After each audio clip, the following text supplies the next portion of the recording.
5, 4, 3, 2, 1. And it's live.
This is Leicester Till I Die TV.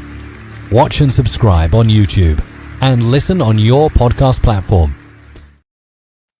Good evening, good afternoon, good morning, good night, good day, goodbye, hello, wherever you are in the world. One of those will apply to you. Welcome along, week 2 of the prediction show. And as you can see, I've got 2 people, not seen them for a while, but you may well have seen them on a wanted poster down your local police station.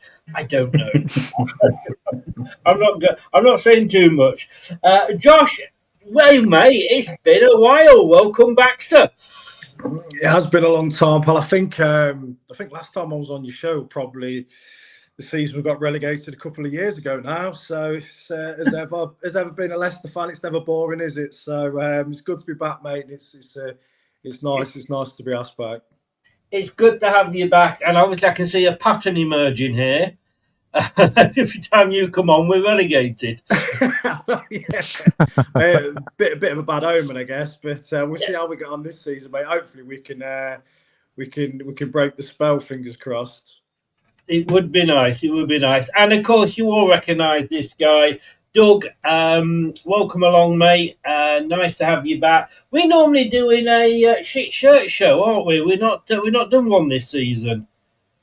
Yeah, it's a shame that we haven't done one, but no, thank you very much for the invite, Chris. I appreciate coming back on here. It has been a while, so I hope everyone's well in the chat, and yeah, thank you for making me feel welcome back. So, and obviously Josh as well. Nice to meet Josh as well. So, looking forward to this. So, thank you. You guys are very small here on my screen. Let me see if I can do anything about that, because I think the ladies will want to see you in your full glory.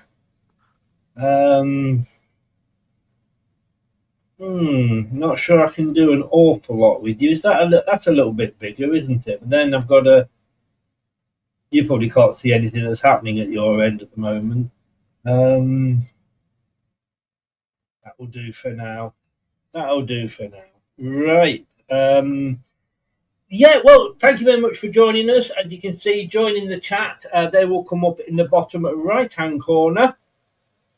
Keep it clean and respectable, please. If you're watching on catch-up, thank you very much. Stick your comments in the description below on YouTube. And if you're listening via your favourite podcast platform, whatever that is, thank you very much. Doug, first of all, I mean, there is probably a good reason why we haven't done a shit shirt show, because we've only just bought ours out. We were the last of 92 clubs. But I've got to say, and you might agree with me here, Josh, doesn't it look good without a sponsor on? You're on mute, mate. Josh, you're on mute.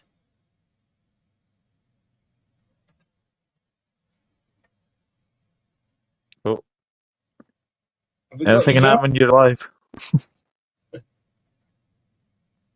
Can you speak? Oh, he's gone. There we go. Look how quickly I can redo it. He'll be back in a second. Looking forward to the start of the Premier League this weekend. Yes, I am. I just done a match preview to the Bournemouth game. Had not Craig from Up the Cherries and All Departments, but I had Matt on from, so that was nice to have him on. So yeah, looking forward to it. Obviously, defending champions, first time since 2019-2020. So we'll see how we do. Indeed, and of course, with having Matt on, you were probably able to get a word in edgeways. Yes, yes, I did. It was a very good preview. So yeah, please go check it out if you got time as well. Indeed. Right, okay. Welcome back, Josh. I was just saying, doesn't the shirts look good with no sponsor on? Yeah, can you hear me better now? We can hear you all together. Yes. I don't know what happened there. Yeah, it's just so much better. But eventually, when we do get the new sponsor confirmed, it's just going to be ruined, isn't it? Really. But it's nice to see that you can obviously, if you wanted to, you can get a shirt without the sponsor on, and obviously the choice is there if you want to add it. But I can't really, unless we get a decent sponsor this season, I can't see many people going for it. To be honest with you. I'm going to say, who is going to go back and go, yes, please add the sponsor for me, I know, exactly. You know what? I think the only way they could get around is if Walker's managed to sponsor us again. I think they'd have quite a big influx of people doing it that way. But again, it just looks so much better without. It's so much fresher and cleaner. And I mean, I'll be honest, I'm not a massive fan of the home shirt. I think the pink one's all right. The pink one's nice. And then it's going to be interesting to see what the third kit looks like. But yeah, it's like you say, mate, without a sponsor, it just looks so much better. It's so much more appealing. It certainly does indeed. Right. Look, I mean, it was the opening week last weekend. I mean, any surprises there for you, Doug? I mean, the surprise for me was Leicester. Everybody was going 4-5-6-0. And Sheffield Wednesday came at us, didn't they? Yeah, they did. Fair play to them. Obviously, a team that is, really in badly turmoil at the moment. I suppose as well, probably the result of the weekend for me is probably obviously the other Sheffield team getting absolutely gobbed at home by Bristol City. And I know people will obviously look at the playoff game between the two. That was finished 3-0. So nice wee bit of revenge for Bristol City. But no, look, I've got to say, I was pleasantly surprised by how well Sheffield Wednesday played against Leicester. Two of the most unlikeliest of goal scorers won you the game. I know. Who needs a new striker when you've got defenders like that? I mean, Josh, we used to... I mean, look, let's be honest with you. Sheffield Wednesday were playing for pride, weren't they? Yeah, 100%, mate. I mean, I thought it was going to be a lot closer than what a lot of me, especially like in the media, and you see, I come across a lot of other YouTube channels and they were predicting, as you say, like 4-0s, 5-0s, but I sort of always thought it's going to be a bit closer because even though, they are a club in turmoil, and it's sad, to see what they've become and what their owners made of them, to be honest. But I always thought to myself, like, I knew the starting 11 wouldn't be terrible. I know people saying they would have to play the kids, but like you looked at the team, and fair enough, like the majority of the squad have obviously gone now because of the exercise the right to obviously leave. But I thought when the starting 11 ran out, I thought, you know what, it's not bad. I still thought we were going to win, but I still thought, it's going to be a lot tighter because, as we've seen first half, they come at us, gave us a good game. And then I thought, well, second half, our pre-season plans are kicking. They ain't really had a pre-season either. I'm not even sure if they played any friendlies. They might have played one or two. And I think fitness saw us over the line, really. And it helped, obviously, get Bannon getting sent off. But I'll be honest with you, mate, even though it wasn't comfortable, I think even if they had 11 men, I still think we'd have snuck a winner at the end. But it wasn't as much of a rout as what many thought, but I thought it was going to be close. The other two relegated teams, Doug, Ipswich could only manage a last gasp draw against Birmingham, and a lot of people's favourites to be in the mix at the end. And Wrexham, I mean, you've got to feel sorry for Connor Cody, haven't you? No, you haven't, actually. That's it. Wrexham getting beaten 2-1 by Southampton. Do you see those three being in the mix again come the end of the season? I mean, Southampton's a weird one because obviously you've got a manager that's looks like he's probably the same age as me. He's only 33, so he's obviously watching Football Manager and how he managed to get the job in France. I thought Southampton, to be honest, I thought the better the play against Wrexham, but the first half Wrexham had a lot of chances, and they could have easily been 2 or 3 up if I can't remember the guy's name, but if one of their players had the decency to play in the striker, then it was always like 2-0. But yeah, an absolute worldie from Ryan Manning from the free kick. That's a fantastic free kick, and then poor old Connor Cody on the line goes in off I think it's his head, so into the back of the net. And I watched Birmingham Ipswich. Ipswich were lucky. I actually thought Birmingham had a goal ruled out, which was really, really harsh. Kyogo just basically nudged Greaves. It's the slightest nudge. And he chips the goalkeeper. And actually, for me, if you got that in VAR, I actually think Birmingham might have got that goal. I was really impressed with Birmingham. I know there's been a lot of hype about them, but I was really impressed with how well played they did against Ipswich. And but I fully expect Ipswich, Southampton, and Leicester to definitely be up there by the end of the season for sure. Well, this is week 2, as we say. Week 1 obviously was there for last week, and this is how it is looking at the table at the moment. Can I just say that Josh is not that bad? I know he is bottom, but I'm going to defend him here. He came in late and he's just joined us and will be on with me every Thursday here, and he's going to be taking part. But last week he wasn't with us, didn't put his predictions in, so bless him, that's why he's at the bottom. But he's not exactly got a lot to catch up on when you look at some of those scores. But Reese, wow, 3 correct scores out the 6, 11 points. Jack from the final whistle, 9 points. Dan there from Turf Moor House probably got the advantage because he knows how most of these teams were from last season. He's got 8. Doug, you're still up there on 7 in 6th place. Strong showing. Seem to remember that last time in the championship, pretty much you dominated up until the end.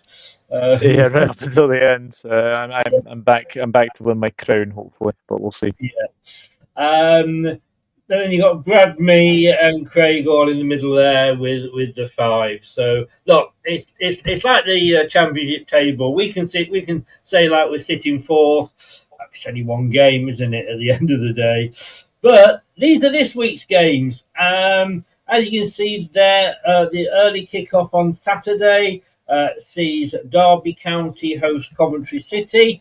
Bit of a East Midlands derby there. 3 kickoffs at 12:30. Portsmouth Norwich. Portsmouth getting off to a good start last week. Poor old Wrexham and Connor Cody are hosting West Bromwich Albion. Come on, you baggies.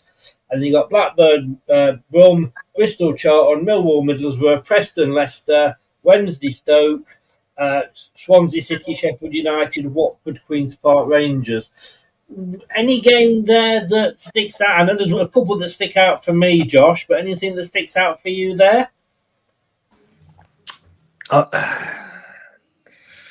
I think Millwall Middlesbrough seems one that's going to stick out because I know obviously they both had decent starts to the season. I think Millwall will do all right this season as well. It's going to be interesting to see how Rob Edwards does at Middlesbrough to see if he can get the same sort of good start and good vibes going as did at Luton. So that's one that I think will be interesting. The other one for me really is, and I think it's going to be like this. I'm really interested to see how Sheffield Wednesday are going to do every week. I'm sort of they're not going to be like a second team for me, but every week, bar when they play us again, I'm really sort of going to be rooting for them. So hopefully, I'd like to see them at least pick up the first points of the season. That's another one I'll be looking out for.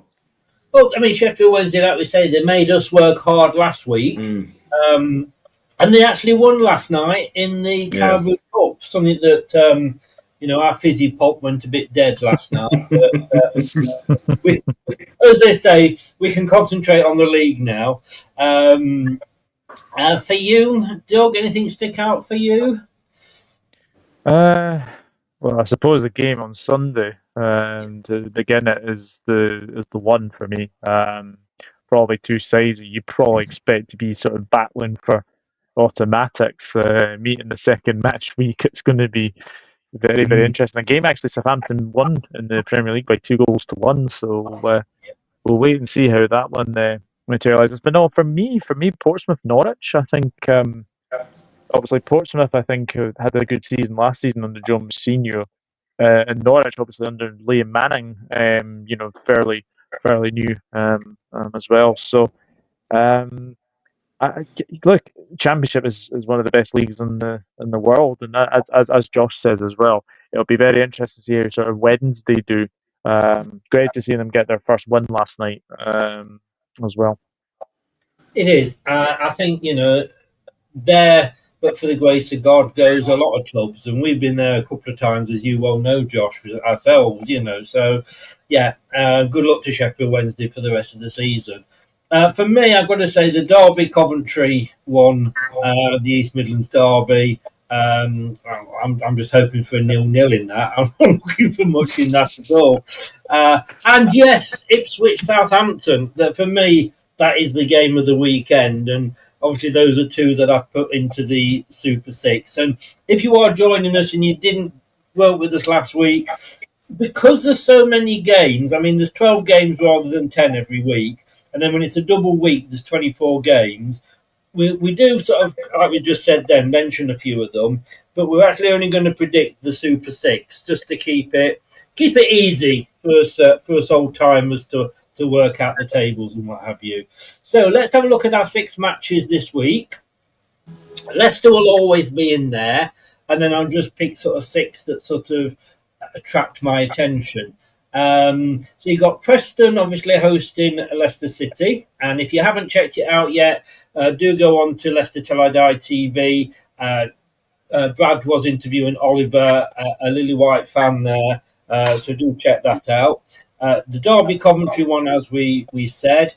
Watford QPR, I thought could be interesting. Ipswich Southampton, which we talked about. Now, for me, I know what you were saying, Josh, about you're going to be watching Sheffield Wednesday and hope that somehow, despite what's happening, that they can survive. I'm actually interested in looking at Wrexham every week because, let's be honest with you, a lot of what they've got is because of who owns them, and that's fair enough. But I don't think they're going to do an Ipswich and go up this season. No. Opta, who would obviously do the stats for all the football leagues, whatever, you've actually got them battling relegation. So it will be interesting to see. So yeah, I think they may have a few problems this season. And Sheffield United, who are favourites to actually go up this season in first, got their arses whipped, as you said, Doug, at the weekend. So they're away to Swansea. So we'll see how that goes. Now let's get into this then, and I hope you can all both remember what you did. And can I just say that when we show you the match odds, these odds are with Sky Bet, and they are for indicative purposes only. So I do them sort of during the week, so they may not be the up-to-date ones, but it's just to give us an idea of sort of how it's looking. And of course, we always have to say betting is not the answer if you have got money problems, and when the fun stops, stop. And the website is there if you feel you do need help. Right, so the first game here, Preston Leicester. The odds here, Josh, I mean, pretty one way, I've got to say. 5-2 for Preston, 9-4 for the draw, 21-20 for a Leicester win. We're going to get that a lot this season, though, aren't we? I think so, mate. I mean, I think a lot of Leicester fans sort of maybe the praise that the media are putting onto us this season, it's sort of, it's one of them where me personally, I sort of think, well, I think we're going to struggle maybe a little bit more than what many are saying, especially obviously position room, because we don't know what points deduction we're going to get, so it's hard to say how we're going to do. It's still early. I mean, it's second game of the season, so you can't really read a lot into it. I mean, it's just going back to Sheffield Wednesday last week. I mean, second half I thought was really good.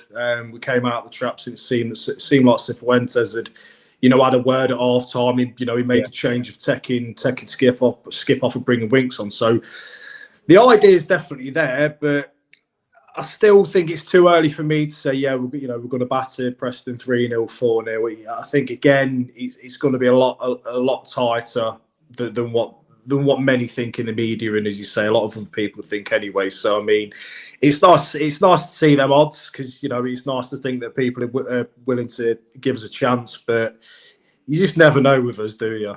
No, I mean, Doug, the 12-week timescale that the football associations gave themselves to let teams know what the points deductions or any trouble, whatever the fines are going to be, is actually due tomorrow. The 12 weeks is up tomorrow.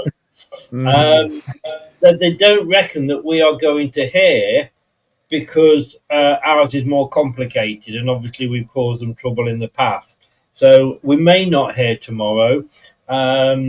I think we'll still hear ours before Manchester City hear theirs, but that's just me being bitter. But look, Preston got a draw last week, 1-1, scored 1, conceded 1. They're in 11th, we're in 4th. You can understand us going in as favourites, can't you? Yeah, 100%. Obviously, Daniel Iverson also played against his former club as well. He was a very good servant at Leicester. Probably unlucky to sort of be in the, when you had obviously you had Casper, you had Jakub Stolarczyk as well. Stolarczyk, yeah. Stolarczyk, yeah. But you can still say Saluso, the Italian team. Sassuolo, yeah. Yes. Oh goodness, I can't believe you brought that back up. Only because I saw something about them earlier. There you go. Yeah, Preston are one of my teams to actually be relegated this season. I just think they've been kind of on the cusp a little bit, and I don't really sort of rate Paul Heckingbottom as a manager. I know obviously he's done pretty well in sort of the past at other clubs, but I look at this game. I think you should have most of the ball. It's whether or not you can keep Preston out, because Preston do get goals here and there. But I just think the attacking player you've obviously got with Mavididi, Fatawu. I know they've been both linked with moves this week, but if I was both of them, I'd probably just stay at Leicester. And then obviously you got Jordan Ayew up front as well, taking Mr. Vardy's number 9. So no, look, I think if you want my honest opinion for this game, I can only really see one way. I want you to lie to us. I can only see one way. But I'm not going to go for as big a scoreline as I did last week, because I was one of the ones that said 5-0. Stupidly. Indeed you were. Indeed you were. So I'm going to go for a 2-1 away win for Leicester. Josh? That's exactly what I went for. I went for 2-1. Again, much as what Doug's just said, it's going to be really tight. I can see it starting a bit better on Saturday than what we have done the last 2 games, really. I can see it's going for it a little bit more. But again, I think it's going to be close, mate. And I think the first 4 or 5 games for us this season are going to be pretty tight affairs. So I'd be snap your hand off for a 2-1, and that's what I'm going for, 2-1 Leicester. Well, would you believe it? I've also gone 2-1 to Leicester, and I just think that we have got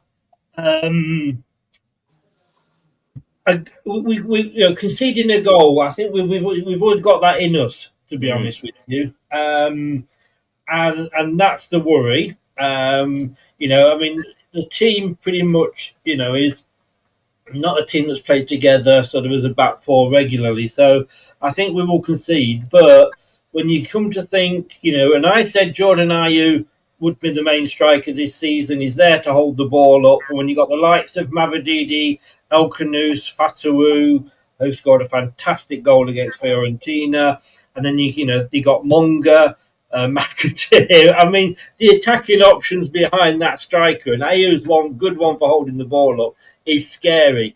Interesting thing is, tomorrow, talking of deadlines tomorrow is the deadline, apparently, for El Khanous's get-out clause in his contract.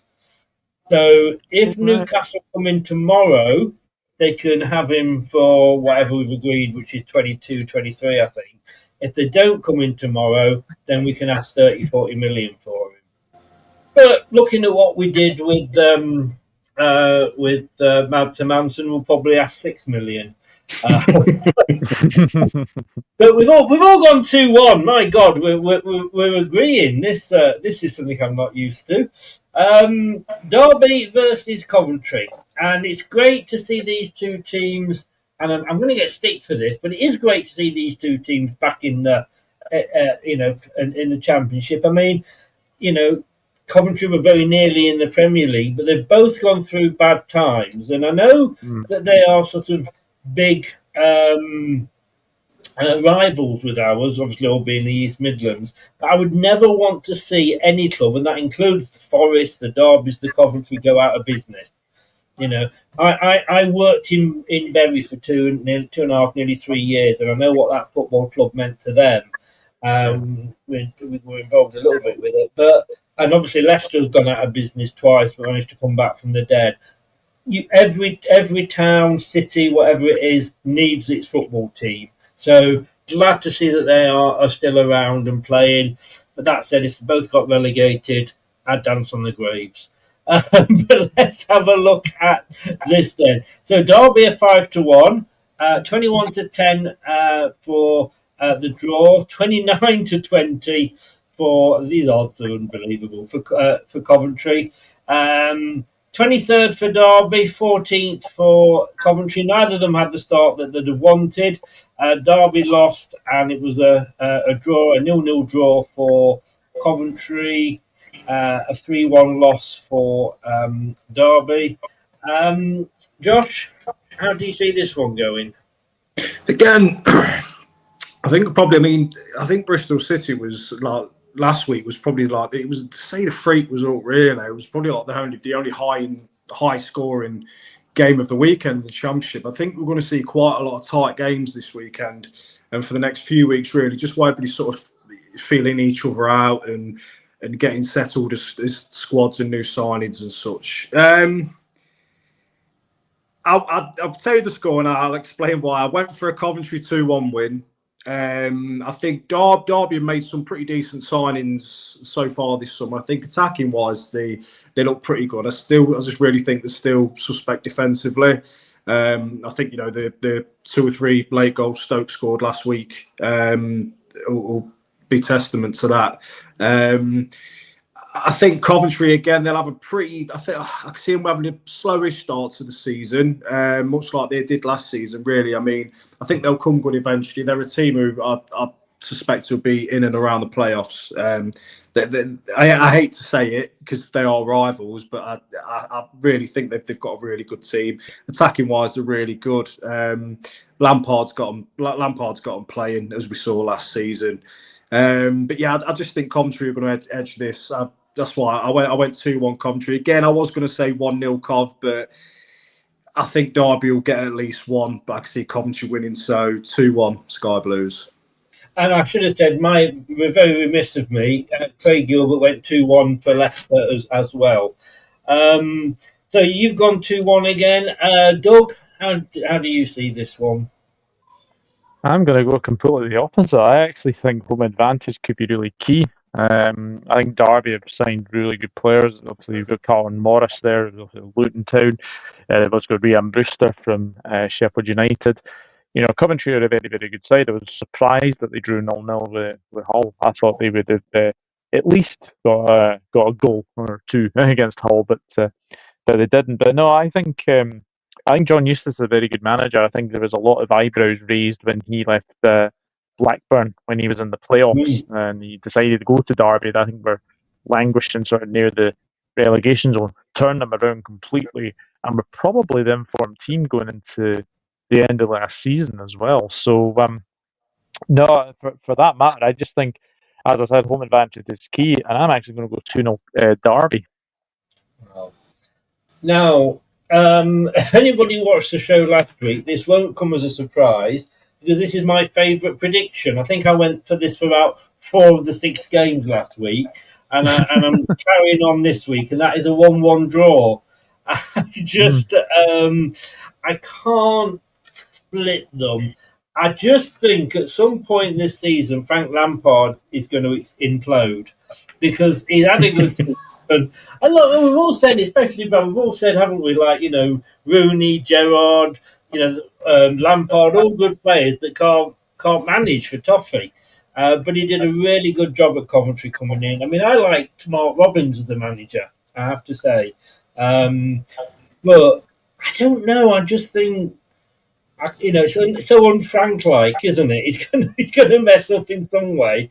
I just know it. So yeah, I've just gone for 1-1. I can't split him on that. Craig Gilbert, he's gone 3-1 to Coventry, and Michael's gone 2-0 to Coventry. Sorry, Josh, were you saying something then? Sorry. No, mate, no. I thought I'd cut you off. No. Right, so Lampard will implode, only a matter of time. Keep playing. Had you right. He's a 1 out of 10 good match player. So Michael agreeing with me there. Next up is Watford against QPR, who have had a few problems as well. Sky Bet odds Watford, here we go again, 21-20, so pretty much as good as evens there. 9-4 for the draw, 13-5 for the away win. 22nd in the table for Watford. They lost 1-0, and 13th in the table after drawing 1-1 with QPR. Let's go to Doug first for this one then. How do you see this one, Doug? QPR, our ex-manager. How are they going to do now without him? Yeah, I think they may struggle this season. I've got a really horrible feeling that they may struggle. Funnily enough, when we do talk about Watford, when I did my championship predictions video, I written down the words, how long does the next Watford manager last? And I put in brackets September, October, because we don't know with Watford, do we? We just don't know with this bloody ownership at Watford, honestly. It's one of the worst ownerships in the country. Yeah. And yeah, obviously, Nathan Jones would have enjoyed that result, obviously being the next Luton Town manager for Charlton against Watford at the weekend there. So, yeah, to lose in the manner that they did was really disappointing. But they made Vicarage Road a bit of a fortress last season. I don't think QPR were the greatest away from home. So with that being said, again, I'm going to go home advantage, and I'm going to go 2-0 Watford. 2-0 Watford. Craig, I mean, Chelsea changed their manager a lot, but every time they seem to change the manager, they used to win something under Abramovich. Watford, they just couldn't do it, could they? They changed, but then we've got to be careful because we've had, quite a few managers ourselves over the King Power reign. Can you see QPR getting anything here? I've gone for a 1-1 draw. Mirroring what Doug said really about Watford. They're such a strange club. They are. I mean, even sort of the last 2 or 3 years of them being in the Premier League, you never really sort of knew what you're going to get with them. I mean, one week they'd turn up and they'd be beating the likes of Arsenal. The next week they'd go and lose against teams like Cardiff and stuff. And it's just such a really bizarre club. And since they've been back down in the Championship, they've never really threatened at least making the playoffs. I think they make really odd signings. They make some of them turn out great, some of them not so good. And as we all know, and everybody who follows football knows that if you're Watford manager, you're lucky to get 6 months. They just chop and change all the time. There's no real structure. There's no real. They're not like really going after an identity. They don't really seem to stick to one identity of football and hire managers that will follow that philosophy. They just go here, there, and everywhere. And I was quite surprised that they got rid of Cleverly. To be honest, I think he was a pretty decent fit for them. And then obviously he's gone. He's at Plymouth now, so I thought he'd have been the man to stabilise them really. QPR again. Another strain. I mean, I think they made some decent signings this season, especially attacking wise. I think Poku's a really good signing for them from Peterborough.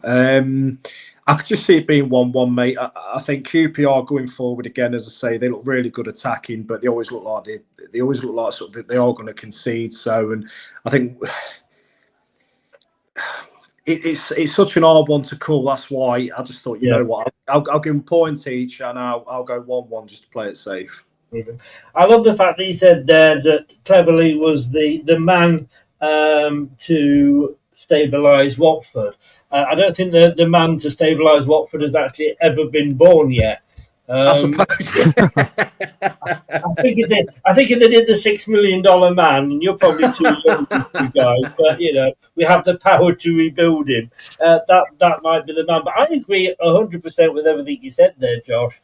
I have also gone for my second 1-1 of the week, and I can't split it. Like you said, I just don't know what Watford hope to get out of this. Like I say, when Chelsea did it under Abramovich, every time they got a new manager in, they won something. Yeah, and they weren't loyal. Look at who was it who won the Champions League ex-player and then got sacked? The Di Matteo. Yeah, I mean, win the bloody Champions League, you still don't, your job's still not safe there. But at least they are doing something right that Watford just can't do it. I don't know what it is about QPR. I have got a soft spot for them. It all got a little bit confusing, obviously, with Marty Cifuentes leaving there. He was on gardening leave. He apparently went for the West Brom job, and that peed off QPR, so they stuck him on gardening leave. And then, but he's come obviously to us now, brought his staff with him as well. So it's a bit of a strange turmoil season here for QPR. Shot themselves maybe in the foot a little bit with putting Cifuentes on gardening leave, because I like what I've seen by him. But yeah, I can't split these two either, and I have gone a boring 1-1 again. Craig's gone. Well, he's agreed with us, Josh. He's gone 1-1. Michael has gone QPR 3, Watford 1. Ooh, a away win there. Interesting. A bold prediction there, Michael. The big game for me of the weekend, I might even do a watch along, to be honest with you. This could be very interesting. Ipswich hosting Southampton. What I love about Southampton, for me, is that they're like, when you move schools and you're thinking, oh, am I going to meet anybody? Do I recognise anybody? And you suddenly see an old school friend across the playground that you went to the old school with, and you think, yeah, do it. Well, that's Southampton to me, because they're the nearest team to me, apart from Bournemouth, that I could actually get to see Leicester if I can get away tickets. And we go up, they go up, we go down, they go down.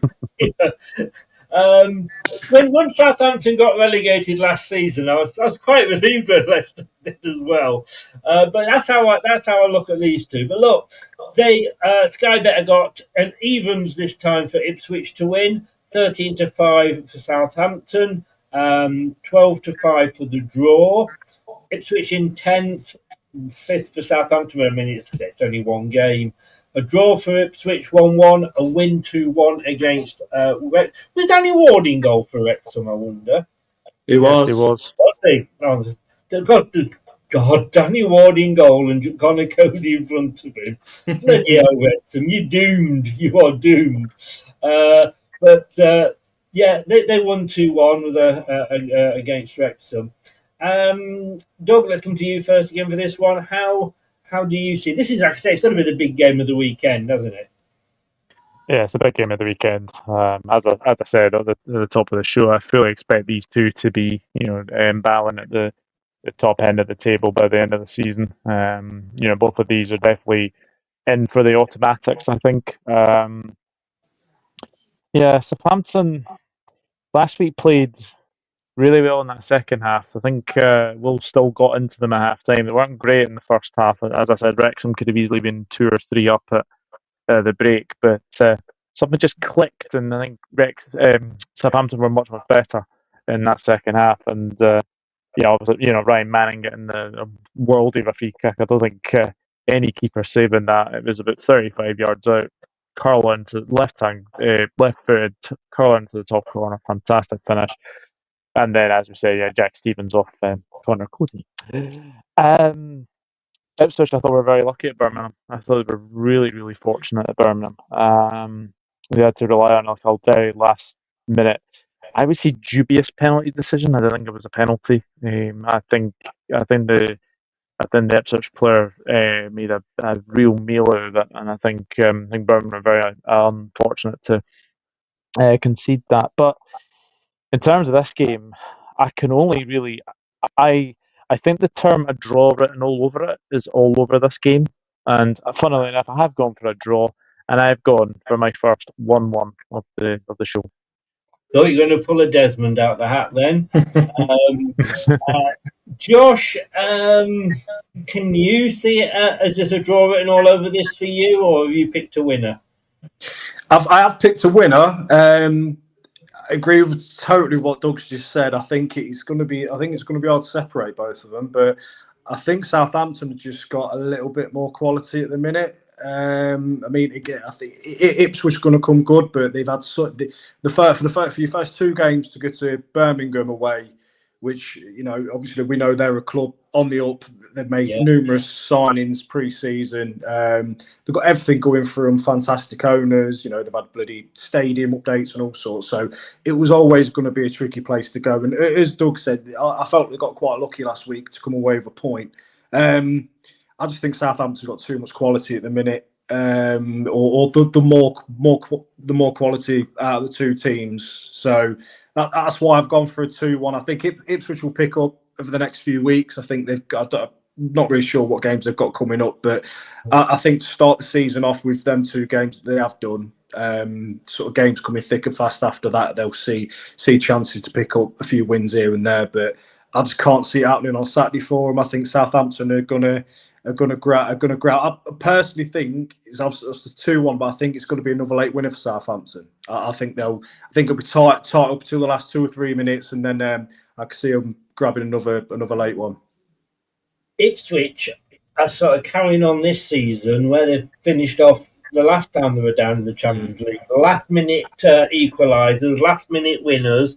The number of times I looked at their game while I'm doing a watch along and thinking, yes, they're losing. And then I go back at the end and they've played 99 minutes and they've got a 98-minute equaliser. Bloody hell. And they did that all season. Fair play to them, reminding me of us under Martin O'Neill. I do not, maybe it's because I'm old, I don't know, but I do not get all this Will Still love. The guy got, his experience is purely on, as far as I get it, on a PlayStation. Maybe I'm being unfair to him here, but I just don't get it. And for me, when you look at the 3 clubs that have come down, Ipswich are the ones that should be doing well. I mean, most people, when we did, we asked everybody, I did ask all the presenters to put in who they thought would win come second, the 4 playoffs and the 3 relegations. And Ipswich were 1 or 2 for, I think, virtually everybody. Last season was interesting because Leicester City under Steve Cooper went for the old and experienced player. players. Ipswich went for the young, upcoming ex-Championship players. And I said it'd be interesting to see which one works the better. And let's be honest with them. To be honest with you, they both failed miserably, didn't they? They both crashed and burned. That said, therefore, Ipswich should be, and I know they've sold a couple of players, but Ipswich should be in the best position to get out of the league again this season because of the squad that they've got. They've kept the manager, so they've had no disruption on that side. I've gone 2-1 as well, but I've gone 2-1 to Ipswich. And I think Southampton might only just scrape into the playoffs, if that, and Brad thinks that they'll have a really, really, really bad season. So, yeah, so I'm going to go 2-1, but I'm going to go to Ipswich. Let's have a look what people have said here. 3-2. My God, a 5-goal thriller, said. That's the trouble with having these coming up in the corner. If they go too far up, I can't read them. Ipswich 3, Southampton 2, said Craig. And we've only got the one in there for that game. Right, so 4th and 5th, and we'll come to you first for this, Josh. Wrexham. Now, apparently, Michael's just saying there that Cody and Ward were the best two players. Hi, Paul, how you doing? Cody and Ward were the best two players on the pitch. Now, I don't know whether he was, listening to it in the Welsh language just to get what was being said, or it had a bit too much of the falling down water. But look, they've gone now, so I'd like to wish them all the best, but I can't. I think Wrexham will. I'm just none of this, Dan. Being polite or anything. Let's just say what we feel. I think West Bromwich Albion will have a good season. I think Wrexham will actually struggle. I think they'll hit that wall this season. Sky Bet odds 13-8 for Wrexham, 17-10 slight favourites there for Albion, 21-10 for the draw. Wrexham in 17th, Albion in 9th. Albion won 1-0. Wrexham, as we know, lost 2-1. Which way do you see this, Josh? Again, I think Wrexham will be up for it because it's the first home game of the season in the league, and it's going to be a big, it's a big occasion for them. First time in the Championship for God knows how long. The thing is with the Wrexham squad, it's so bloated they've got so many players, and I look at it a case of like this sort of the succession. I mean, it's fantastic for them. It's brilliant, and to be a Wrexham fan at the minute, you must be. Yeah, you can't. You can't believe what you're seeing and what's happening. But I think it'll hit them this season harder because they've gone from they went from the National League to League Two. I personally don't think the step up is that. There's not that much of a difference between the National League to League Two. Because a lot of teams that come up from the National League to League Two, actually, they tend to do all right. And then the step from League Two to League One, again, it's not that much difference. But from League One to the Championship, contradicts itself really, because obviously we got beat by a League One team last night. But taking that away from it, I think the players they're bringing in will do a job for them in this league. But I don't think they're going to struggle as much as what maybe you think, Chris. I could see them maybe finishing mid-table to lower mid-table, but I went for a draw with this one. I think they'll get something because, as I say, it's the first game at home in the Championship for so many years. So I went for a 1-1. I think they'll take the lead, and then West Brom. It could be a bit of an onslaught second half, to be honest with you, from West Brom. I think they'll tend to batter them, and I think Wrexham are probably going to have to come to terms with that quite a few times this season. I mean, as Doug said last week, I didn't catch the game, but from what I've heard, Southampton were laying it on pretty thick at times, and Wrexham was sort of defending for their lives at points. So I think they'll take a point here. Though I'm going to go for 1-0. Doug, I mean Wrexham. I mean, look, Leicester are the club that everybody's going to want to beat. Yeah, we are. We've got everybody says we've got the best squad. We've got 7 of the 10 highest paid players in the league are in our team. We were the most recent team to win the Premier League and the FA Cup that's been relegated. So we are the scout that everybody is going to be going for. But I feel that's a little bit with Wrexham as well, that everyone's going to want to sort of get, can we beat Wrexham? Because they are such, they got,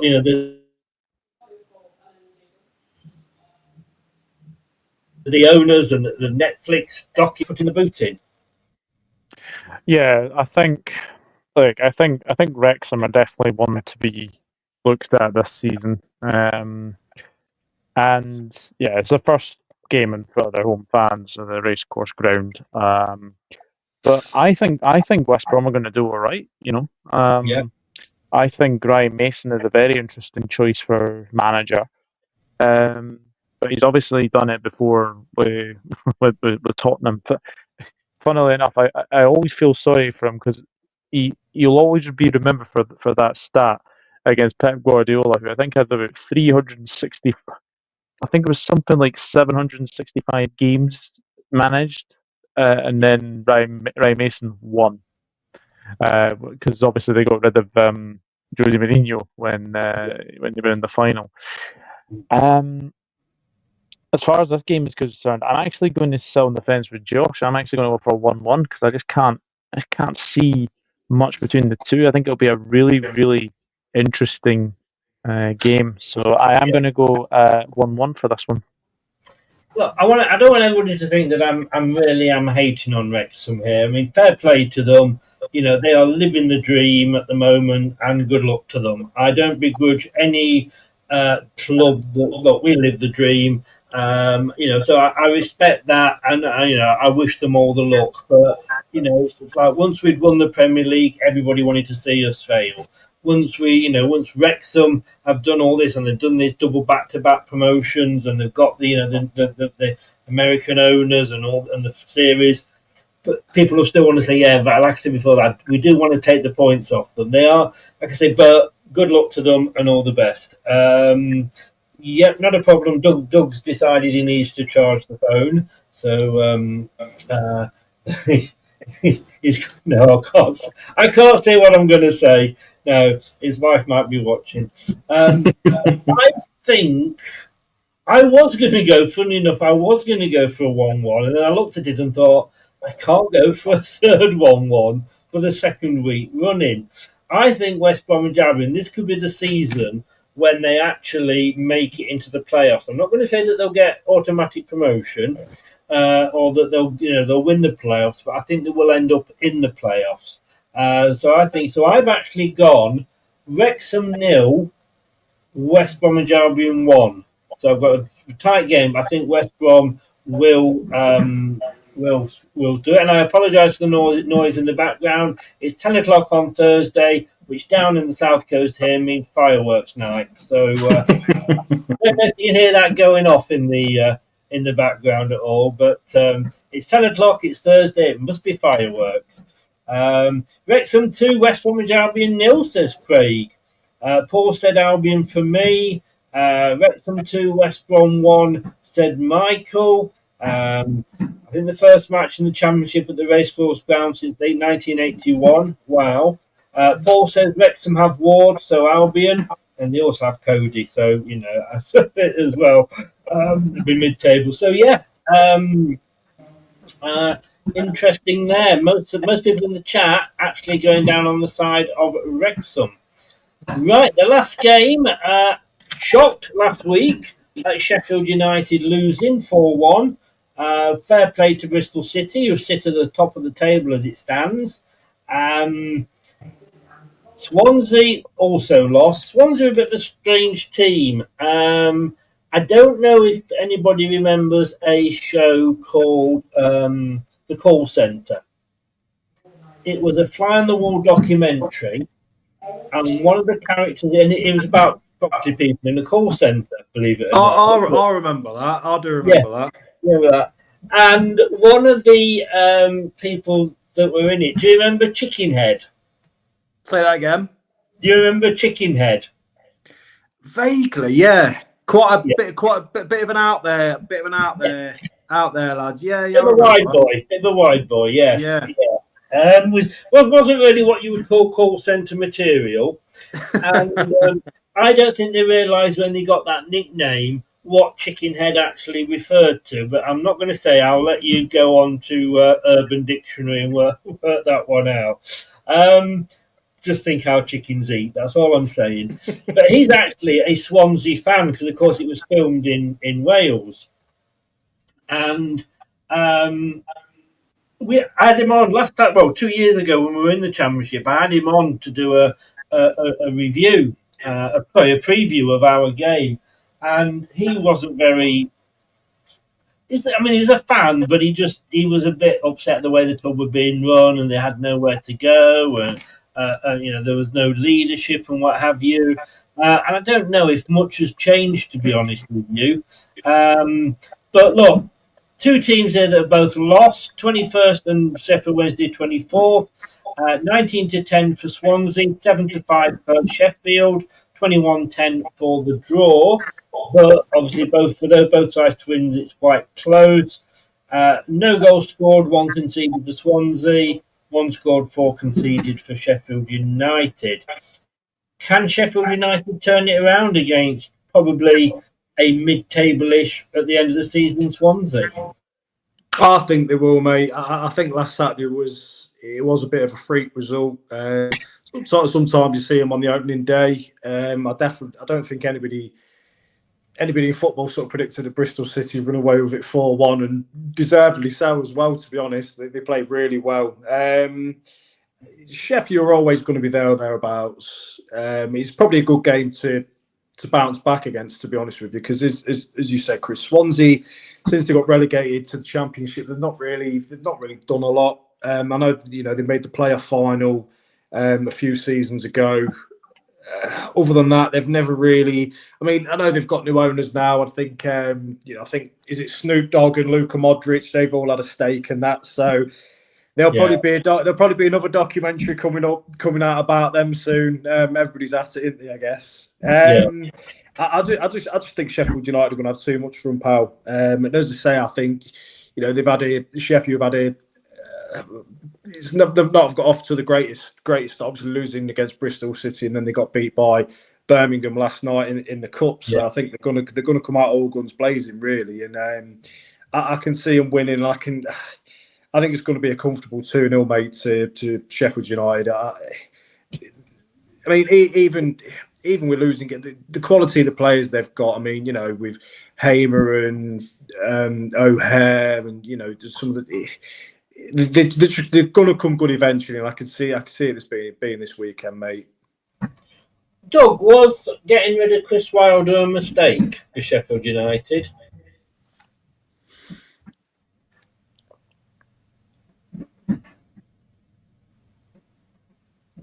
I don't know if he's talking or not. Can't hear what you're saying, Doug.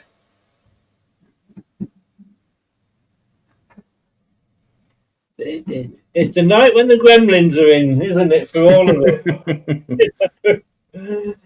We'll come back to Doug. We'll come back. Is he with us?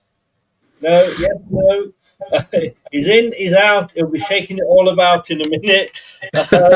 While he is doing that, let us. I know what the biggest worry all my life is. What really if the hokey cokey is what it's all about? I mean, what a disappointment that will be.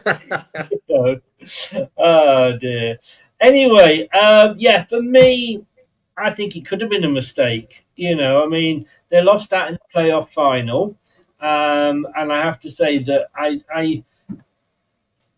think sacking a manager when you get to that sort of position, and one like Chris Wilder, is I just couldn't understand that at all.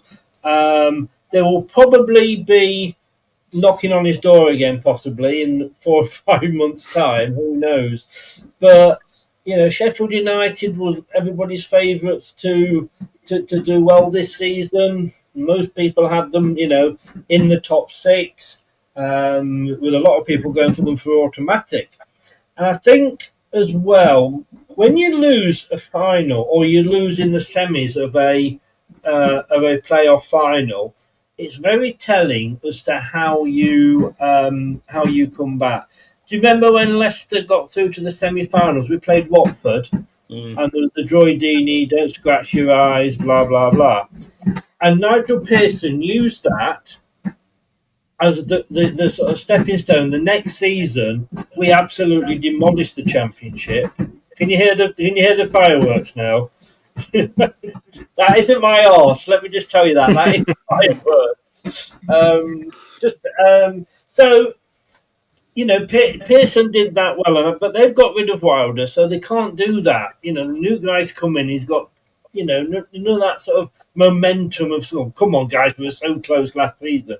But I think they're going to have too much for Swansea, and I've gone for a 2-0 to Sheffield United, which was the same as you, wasn't it, Josh? Yeah, I'll put 2-0. Just Yeah. going on what you said there about Wilder and that, mate. It's I think he seems such a good fit for Sheffield United. I think he's been there and he's done it a couple of times with them now. And I think the manager they've got, it comes as a shock that they took him on. Really, I mean, it's a massive gamble. Whether it works for him or not, it's to be seen. But exactly what you said, Chris, I think it wouldn't surprise me in 3 or 4 months' time, Wilder's back in the dugout and it's sort of a take us back. Yeah. They say never go back, but never go back. I thought Chris Wilder was linked with Leicester City, and whilst I wasn't the my choice, I would have understood if they'd gone for him because of his experience in that division. That said, he wasn't top of my list. Do you think they made a mistake, Doug, in getting rid of Wilder? I think they made a mistake getting Ruben Sellers, to be honest. Because I look at Ruben Sellers, he's not the type of manager that is kind of expected to sort of come into a team and basically get them up. He's a type of manager to sort of get teams to try and survive, so it's a completely different kettle of fish. Basically going into teams that survive and then go into teams that want to get promoted, etc. So I actually think Sheffield United might actually have a slow start to the season. I'm actually going to surprise you both because I know you've both gone for Sheffield United wins. I've actually gone for a home win. I've gone for 2 on Swansea. Wow. Because as I said, I just got a feeling that I look at Sheffield United at the moment and the gaping holes in that defence, especially if they lose Anil Modzovic, their captain, to the Bundesliga. If they lose him, then they've lost that kind of leader at the back. So I actually think Sheffield United might actually have a slow start to the season. Swansea last week unlucky to lose to Middlesbrough. Not much between the two. I think it was only maybe a couple of shots between them or something. Obviously Swansea did score, but I honestly say this. I think Sheffield United have a really slow start to the season. I've gone for a Swansea 2-1 win. Interesting. And some would say brave. Let's have a look what people have been saying in the chat. Blaze looked terrible. Oh, sorry. Craig's gone Swansea 0, Sheffield United 2 as well. Michael's gone Blaze looked terrible. They need a win 3-0 to the Blades. There's Michael. Paul says Blades need a result, so 2-0 to them. Blades looked so bad last night versus Birmingham. They should rebound. I'm not going to say that next one. I have no idea what he's on about. Yet Wilder lived and breathed the Blade. He did indeed. And actually, I think I don't want to read too much into last night's results, and that's not just because Leicester lost, but there was a lot of teams that didn't put the full strength team out. We didn't. We made 7 changes. All right, Huddersfield made 9, but last season, I know everybody's saying, it's a League One side, but last season they were actually a Championship side, and they had won the first 2 games of this season. And I have to say, Josh, and I'm going to say the same question to you, Doug. But Josh, did it really matter for our? I'm not. Like I say, I'm not bothered about it. Yes, I'd want to win, and probably if we could go all the way and win it. But the fact that we're out of that competition, I don't really give a shit. I'll be honest with you, mate. And it's easy. It's easy to say when you've lost. It didn't bother me really. And I genuinely mean that. I mean, I wanted to see obviously a better performance, which we didn't really get. I don't think it was nothing special. But as soon as it went to penalties, I sort of sat with the wife watching it, and I sort of says, "Well, I can see us losing this." I mean, as soon as, and I'm not slagging him off because I actually don't mind it, but as soon as Jordan Ayew stepped up and sort of the nonchalant walk up, and I just thought, like, just don't do anything stupid. Just go up and twat it. That's all you got to do. Just whack it. You know, like what Vardy, James Vardy's a perfect example for penalty taker. You might miss, but as long as you whack and get on target, make sure you make the keeper make a good save.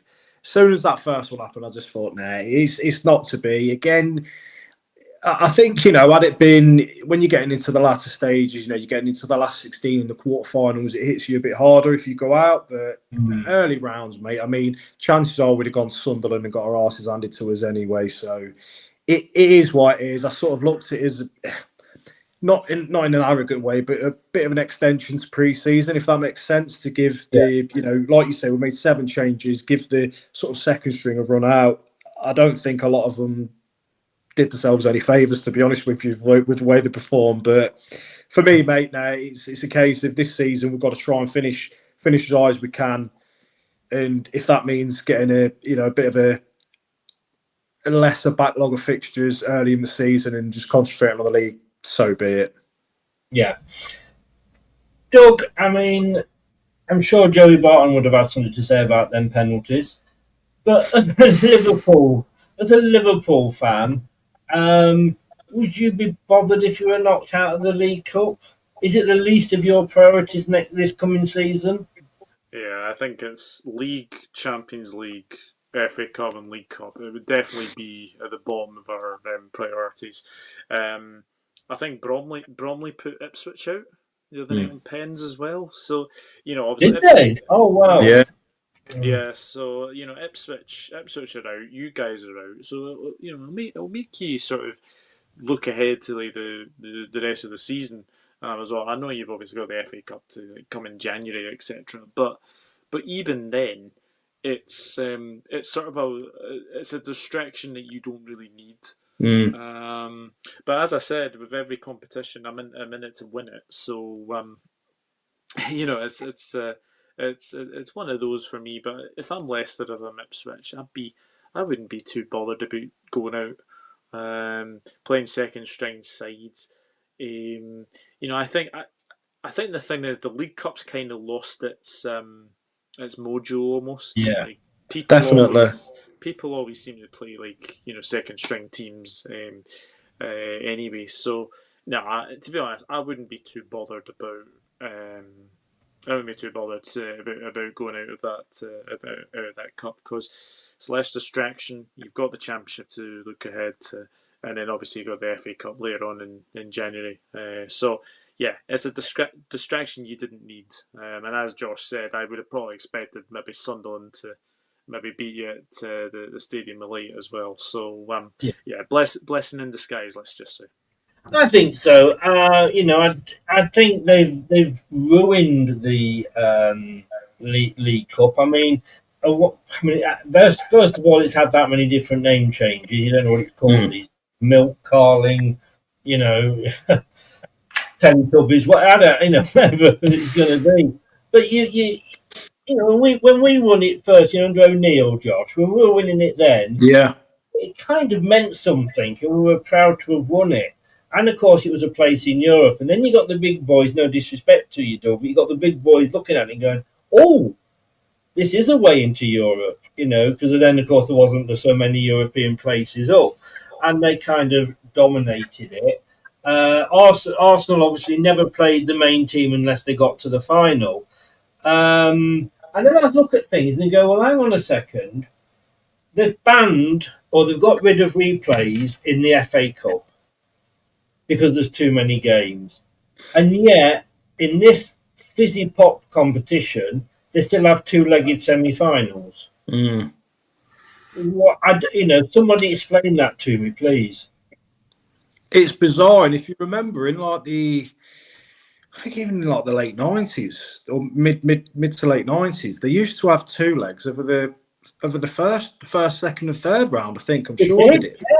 Yes. I remember. I think I can remember one game one time where we played Crystal Palace and Theo Zagorakis ended up having to go in goal for us because I can't remember if it was Casey Keller at the time or Peggy Arfex that got injured. Or Casey Keller started, got injured. Peggy Arfex came on, got injured, and then Zagorakis had to go in goal. Yeah, I remember that. Bloody hell, you got a good memory there. I remember the fact that I think we played Torquay once over two legs right at the start. But why they got the two semi-finals? Peggy Arpexad, absolutely. I mean, I don't know what you were laughing at there, Doug, and I suppose you would say us selling Peggy Arpexad to you is why you got your own back and sold Danny Ward to us. The most interesting of people to be a goalkeeper. Didn't really get many games wherever he was. It was just a case of he was basically number two wherever he went. Didn't really play number one anywhere. So, I think he ended up in the Champions League, didn't he? I believe he did, but I can't remember where he was though. But fun fact for you, and I'm not sure if this is true, but I swear he got into the porn industry. I'm sure he did. Swear to God, I'm not even joking. Google it. I promise you. I swear to God. I wouldn't know. Now I could be wrong. But I remember reading it and thinking that ain't right because he must be he's got to be mid-50s, something like that. I thought, God, old Peggy, bless him. Maybe he was called Peggy for a reason. All I will say is, my Josh son is right. Yeah. Yeah, I've just basically googled his blooming what do you call it wiki page, and it does say he's turned to making that kind of content. Cheers, Doug. Thanks for checking. Thanks for putting it on your Google search and not on yours. And he obviously went from stopping them to stopping goals to scoring. But he was always all right for us as a second string, wasn't he, John? Brilliant, yeah. Especially, it always seemed to be a case of, especially the year we won it in the year 2000. I think we had two penalty shootouts on the way on the way to the final, and I think Martin O'Neill always sort of seemed to try and want to rush him on for penalty shootouts because he was so good at saving them. So, but yeah. It's like you say, it just quickly to go on it. It's a competition that I think a lot of Leicester fans we used to hold dear because we used to do so well in it. But unfortunately, like you say, I think it's sort of it's a trophy. I mean, Man City. I know Pep always was sort of all out to win it, especially in the latter stages. But unfortunately, it's competition now where it's sort of, as Doug said, it's lower pecking order. If you can get far and win it, great. If you go out, then nobody's too fussed. Exactly. And then most teams treat it by putting second string teams out as well. I think the one thing we've learned is maybe the squad that we thought was absolutely brilliant isn't. But yeah. Guys, thank you very much. Doug, as always, a pleasure to see you, sir. Dugout Football Channel, it's linked in the actual title for the show. You've got Bournemouth this weekend. You doing watch-alongs? No, I'll probably just watch the game. I might do a reaction after it or something like that. But no, I'll be watching it tomorrow, and hopefully we start with 3 points. Good luck, Josh. Preston, as we've said, not tomorrow, Saturday. Enjoy it if you're going to watch it, because I've got to say it's the last 3 p.m. kickoff. I think probably for the rest of this year. Honestly, mad, mate. He's mad, mate. And I thought we'd see a lot more of him in the Championship, because I think it's one of the things I missed, to be honest. Seeing seeing 3 o'clock kickoffs in the Championship. Last time we were here, it was great. It was brilliant, but it is what it is, mate. Again, just touching on the game, I think it's going to be tough, but I think we'll just nick it. Yeah, I think as well. I got to say with the TV, look, if we weren't who we were and the history that we've just had, it would be worse if we were never on telly, or we were just given 1 or 2 games a season because they had to contractually do that. The fact that they want to put us on, I suppose, is a bit of a nice thing, I guess. But it's all right for those of us that don't go to the games. But those of us that go to the games, it does piss them about a lot. So I understand it. 100%. Yeah, if you're in the chat, thank you very much. Say smash that like, subscribe, get over to Doug's channel, Dugout Football channel, and subscribe as well. If you are in watching this on catch up, add your comments if you want below, and you can also like and subscribe as well. And if it says there, if you're listening via your favourite podcast platform, whatever it is, we are so close to hitting. And I've forgotten the amount, but I think it is. I've written it down somewhere. We're hitting a lot of listens on the podcast anyway. So in a year, it's been absolutely amazing, and I'm keeping on talking just in case. I hope that somewhere I can find out where I do it now. And it isn't going to work. But thanks for everybody that's tuned in. It's fantastic, the number of listens that I have got. And I'm giving up now because I'm halfway back through my notebook and I can't find it anywhere. Thanks very much. Josh, I'll see you next week, mate. Have a good one. Take care to you both. And everybody else, have a good night. And good luck to whatever team you support. And hope you play in Leicester at the weekend. Good night, everybody. Cheers, guys. See you later, fellas. Thanks for watching. These videos are tremendous. You better like them too, or I'll be back. This podcast is proud to be part of the TalkSport Fan Network. TalkSport. Powered by fans. That will conclude this evening's entertainment.